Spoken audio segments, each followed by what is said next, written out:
Well, good morning, students. Today we will start types of recruitment. As you know that in the previous video I sent you the meaning, advantage and disadvantage of external source of recruitment. Now in this video we will study types of recruitment. इस video में हम types of recruitment के बारे में study करेंगे. ठीक है, पिछली वीडियो में मैंने आपको पढ़ाया था meaning, advantage and disadvantage of external source of recruitment. ठीक है, और फर्स्ट वीडियो में मैंने पढ़ाया था आपको meaning, advantage and disadvantage of internal source of recruitment. तो टाइप्स ऑफ रिक्रूटमेंट के कौन कौन से टाइप्स हैं जो एक ऑर्गेनाइजेशन अडॉप्ट करता है. तो number 1 is direct recruitment. Direct recruitment, ये इस क्वेश्चन में ये डायरेक्ट क्वेश्चन नहीं आएगा आपका, बल्कि आपको हेडिंग्स दिए जाएंगे और वो हेडिंग्स में से आपसे वो 3 हेडिंग आपको दे देगा, आपसे 2 मालूम कर लेगा ना, या 4 हेडिंग्स आ जाएंगे, आपसे 3 हेडिंग्स मालूम कर ले जाएंगे. 6 मार्क्स में क्वेश्चन आएगा, 2 मार्क्स का 1 हेडिंग आएगा. इस तरीके से क्वेश्चन बनता है हमारा पेपर के अंदर ये. इसके बाद जनरली इस पे से या फिर दूसरी बात बनेगी, केस स्टडी का क्वेश्चन आएगा. एक पूरी केस स्टडी होगी और आपसे पूछा जाएगा बताइए इसमें कौन सा टाइप्स ऑफ रिक्रूटमेंट अप्लाई हो रहे हैं, हमें वो बताना पड़ेगा इसमें. तो डायरेक्ट रिक्रूटमेंट का मतलब क्या होता है, इस मेथड में एक नोटिस ऑर्गेनाइजेशन के नोटिस बोर्ड पर प्लेस कर दिया जाता है और उसमें डिफरेंट वैकेंसी जो ऑर्गेनाइजेशन में अवेलेबल है उनके बारे में एक्सप्लेनेशन होता है, कंप्लीट डिटेल उसमें दी हुई होती है. जो जॉब सीकर्स होते हैं वो प्रेमाइसेस के एक स्पेसिफाइड डेट को प्रेमाइसेस के गेट पर खड़े हो जाते हैं. ठीक है, वो खड़े हो जाते हैं और जब एक डेट फिक्स कर दी जाती है, दोनों ला दो, एक पर्टिकुलर डेट को वो खड़े हो जाते हैं, वहाँ आ जाते हैं, असेंबल हो जाते हैं और उन्हें वहीं पर उनका रिक्रूटमेंट कर लिया जाता है. ये मेथड जनरली जो सूटेबल है वो अनस्किल्ड और सेमी स्किल्ड जॉब सीकर्स के लिए सूटेबल होता है. और वर्कर्स जो इस मेथड में अपॉइंट होते हैं उन्हें या तो कैजुअल वर्कर्स बोलते हैं या बदली वर्कर्स बोलते हैं, और उन्हें डेली वेजेस बेसिस पर रेम्यूनरेशन दी जाती है. अब इसे इंग्लिश में करेंगे हम. Under this method a notice is placed on the notice board of the organisation which explains different types of vacancies available in the organisation. इस मेथड में नोटिस ऑर्गेनाइजेशन के नोटिस बोर्ड पर एक नोटिस लगा दिया जाता है. तो under this method a notice is placed on the notice board of the organisation which explains different types of vacancies available in the organisation.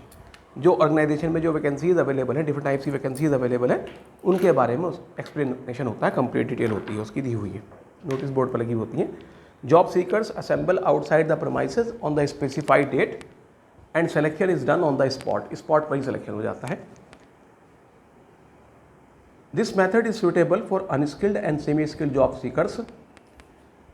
The workers who are appointed under this method are known as casual workers और बदली workers. जो इसमें appoint होते हैं workers उन्हें हम casual workers या बदली वर्कर्स कहते हैं.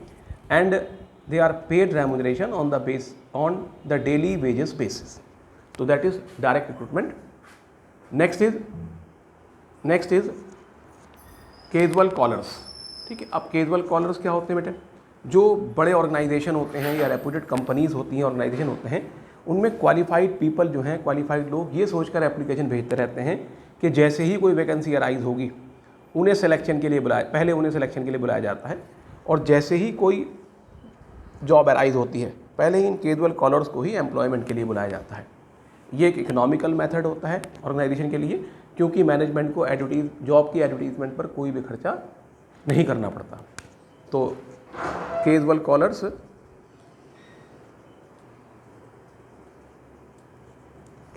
में ठीक आएगा. इन सम बिग और रेप्यूटेड कंपनीज और organisation the qualified people keep on sending their application in the hope that as when any vacancy will arise they will be called first for selection. जब job arise होती है तो इन casual callers को employment के लिए call किया जाता है. When a job arises such casual callers are considered for employment and they have been called. It is an economical method because there is no expenses on the advertisement of the job. Job के advertisement पर कोई management को खर्चा नहीं करना पड़ता। Next is बेटे number 3 है एडवर्टीजमेंट। ये आप बहुत सुनते हैं, ठीक है, एडवर्टीजमेंट। अब एडवर्टीजमेंट क्या होता है बेटे हमारा, आपने बहुत देखा होगा इसमें, ठीक है। एडवर्टीजमेंट बेटे क्या हो भाई एडवर्टीजमेंट के अंदर, under this method advertisement is given in newspaper. कहाँ में एडवर्टीजमेंट देते हैं बेटे लोग एक वैकेंसी के लिए, जनरली न्यूज़पेपर में आता है, ट्रेड जर्नल्स में आता है, टेलीविज़न में आता है, मैगज़ीन में आता है, ठीक है। और आजकल जो है वो सोशल मीडिया पर बहुत ज़्यादा वायरल पर आने लगा। तो under this method advertisement is given in newspapers, televisions, trade journals, magazines along with full description about the job. It is one of the most common method to recruit the skilled and educated employees. ये skilled और educated employees के लिए सबसे ज़्यादा important method है, common method है. Nowadays recruitment through advertisement on social media is gaining importance. Nowadays social media पर जो है एक importance मिल रही है. Next is number 4 is employment exchange. Employment exchange. Number 4 is employment exchange. Now what is employment exchange? Under this method, employment exchanges which are run by government are used for filling unskilled and semi-skilled jobs. क्या होता है बेटे कहाँ के लिए? ये government चलाती है इन्हें और ये अनस्किल्ड और सेमी स्किल्ड जॉब के लिए जनरली यूज़ किए जाते हैं. तो under this method employment exchanges which are run by government are use for filling unskilled and semi skilled job. Unemployed people get their name registered with these exchanges. जो unemployed लोग होते हैं, बेरोजगार लोग होते हैं, वो अपना नाम रजिस्टर्ड करा लेते हैं. Employment exchange keep in touch with employer at request of the employer. जो एम्प्लॉयमेंट एक्सचेंज है वो एम्प्लॉयर की रिक्वेस्ट पर टच बना कर रखते हैं और एक लिस्ट तैयार करते हैं. They provide a list of qualified candidates. That's employment exchange serve as a link between job seekers and employers. Job seekers और एम्प्लॉयर्स के बीच में एक लिंक के तौर पे काम करते हैं. दोनों के बीच में ये एक एज ए लिंक वर्क करते हैं. Next is web publishing. Web publishing. Now what is web publishing? आप आजकल नाउ-ए-डेज वी सी दैट आजकल जो है वो इंटरनेट एक कॉमन सोर्स बना रिक्रूटमेंट का और कुछ स्पेशल वेबसाइट डिज़ाइन की गई हैं जॉब सीकर्स के लिए भी और एम्प्लॉयर्स के लिए भी, है ना. दोनों ही टेंशन फ्री हैं और आजकल सबसे ज़्यादा ये चलने लगा. जो स्किल्ड और जॉब हैं या जो एजुकेटेड लोगों के लिए जॉब है उसमें जनरली ये मेथड सबसे ज़्यादा पॉपुलैरिटी गेन कर रहा है. तो nowadays internet is becoming a common source of recruitment. आजकल जो है वो इंटरनेट एक कॉमन सोर्स बन गया रिक्रूटमेंट का. Certain websites are specially designed to provide information about job seekers and employers. For example websites like naukri.com, shine.com etc. are commonly visited both by job seekers and employers. These websites are very important for both the parties. Both parties means job seekers and employers. Next is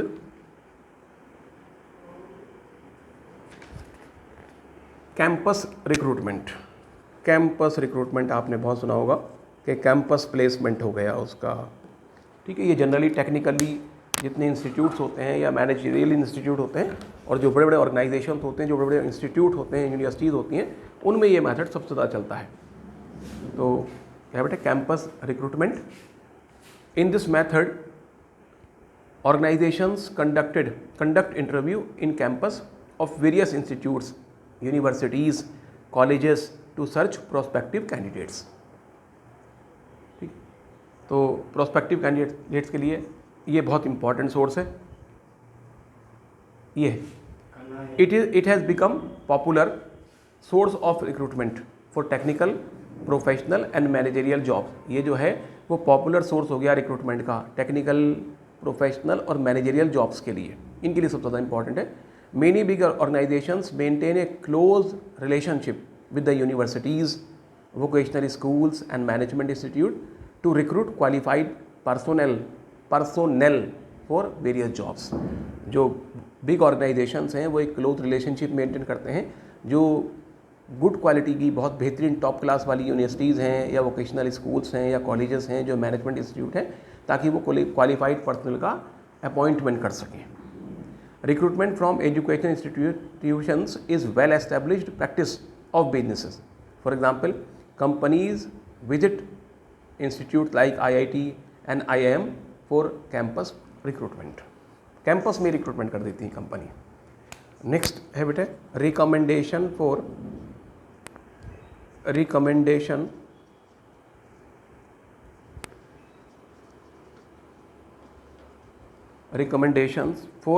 of employees. recommendations of employees की recommendation पर भी. Employees recommendation तो आप जानते हैं सिफारिश पर. इसमें क्या होता है, जो एग्जिस्टिंग एम्प्लॉयज़ हैं हमारे, जो नौकरी कर रहे हैं हमारे, उन्हें एनकरेज करने के लिए, उनमें लॉयल्टी की फीलिंग डेवलप करने के लिए मैनेजमेंट एम्प्लॉयज़ से कहता है कि भाई आप अपने रिश्तेदारों के या अपने फ्रेंड्स के नाम बताइए हमें, है ना, उनको अपने इस ऑर्गेनाइजेशन में नौकरी के लिए लाइए. इससे ये फ़ायदा होता है मैनेजमेंट का कि जो जिनसे हम कह रहे हैं वो तो लॉयल बन जाते हैं हमारे, है ना, और जो उनके लोग आते हैं हम उन्हीं लोगों से कहते हैं, जनरली उन्हीं से कहता है ऑर्गेनाइजेशन, जो कंपनी के बहुत ज़्यादा ऑनेस्ट पर्सन होते हैं या लॉयल होते हैं या जो बहुत हार्ड वर्किंग होते हैं. तो ऐसे लोग अपने रिलेटिव्स को या अपने फ्रेंड्स को जब ऑर्गेनाइजेशन में रिकमेंडेशन देते हैं, उनकी सिफारिश करते हैं, तो वो जो नए आते हैं वो भी हमारे वेलफेयर में ही सोचते हैं ऑर्गेनाइजेशन के. तो under this method existing employees are encouraged to recommend suitable persons among their friends and relatives for employment. Such applicants are likely to be good employees. क्या होते हैं जनरली, ये गुड एम्प्लॉयज़ होते हैं, because their background is sufficiently known, क्योंकि हमें उनकी background के बारे में पहले से ही पता होता है. Such applicants are likely to be good employees because their background is sufficiently known, क्योंकि हमें पहले से उनकी बैकग्राउंड के बारे में पता होता है. In this method, a type of preliminary screening also takes place, as present employees know both the employees, company and the candidate, and they would try to satisfy both the parties. ठीक है. Next आता है बेटा हमारा labour contractor. क्या? Labour contractor. ये भी आपने सुना होगा लेबर कॉन्ट्रैक्टर. आजकल ये चलता है, जनरली लेबर कॉन्ट्रैक्टर को फ़ोन कर देते हैं और हमें लेबर मिल जाती है जब लेबर जरूरत होती है. तो अंडर दिस मेथड इंटरमीडियरीज, उस इंटरमीडिएट को हम कॉन्ट्रैक्टर कहते हैं या एजेंट कहते हैं. ठीक है. तो under this method intermediaries which is known as agents or labor contractor are used for hiring unskilled and semi skilled workers. Generally ये unskilled और semi skilled workers के लिए होता है. The contractors keep themselves in touch with the labor and can provide required number of unskilled workers at short notice. हमने कहा भाई कल को चाहिए, हमें गार्ड चाहिए हैं या हमें मजदूर चाहिए, इनसे मजदूरी करानी है, अपने घर बनवाना है, एकदम प्रोवाइड करा देंगे वो हमें. Workers are recruited through labor contractor who are themselves employees of the organization. Worker जो हैं, the workers are recruited through labor contract. Labour contractor के थ्रू रिक्रूटमेंट होता है उनका. However, if contractor himself decide to leave the organization, all the workers employed through him will follow suit. बेटा ये भी रहता है इसके अंदर. तो these are the types of recruitment and I hope these will be clear to you. In the next video, we will take the remaining and we will take steps in the process of selection.